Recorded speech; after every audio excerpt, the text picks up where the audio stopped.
Hi guys, I'm here to talk to you about the power of habit in the third section. It talks about habits in communities, it talks about habit formation and habit change. Two of the big examples they use is Warren creating his church from nothing.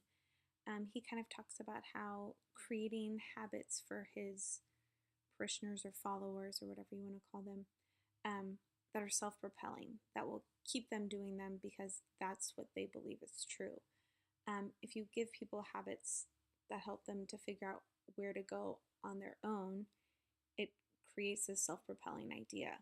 Where in his example, he wanted to teach them habits to live faithfully, not because of the ties between people, but because of who they are.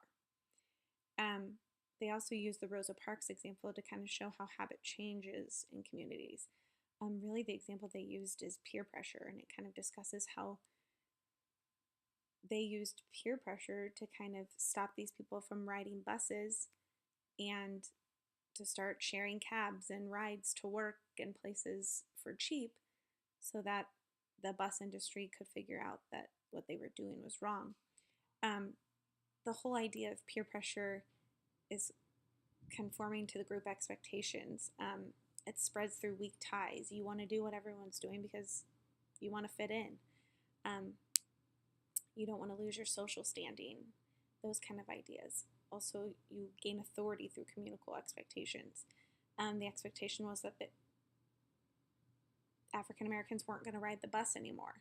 So if you were an African American and you were riding the bus, you were kind of looked down upon.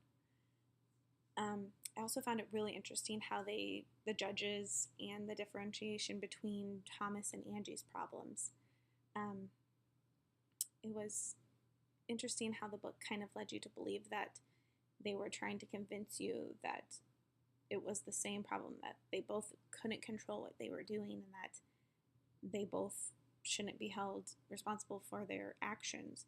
But in reality, Thomas had no idea that he was capable of killing someone in his sleep. But Angie knew exactly what she was doing. She had gambled $1 million away and had signed waivers and cars and trips and all sorts of things that she had taken because of her gambling addiction.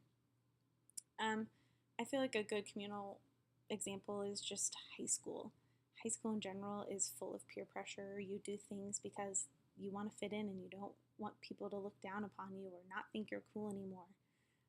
This is an easy example of going to the football game on Friday nights because that's what everyone's doing, or doing bad things that your parents always told you not to do, but you do because your friends are doing them and that's what you think is cool and that's what you think you're supposed to do.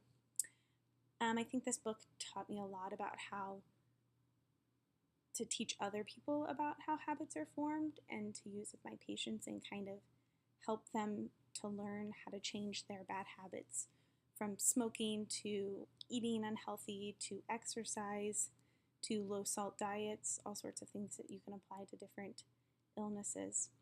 I had a really fun semester and I found this book super interesting, and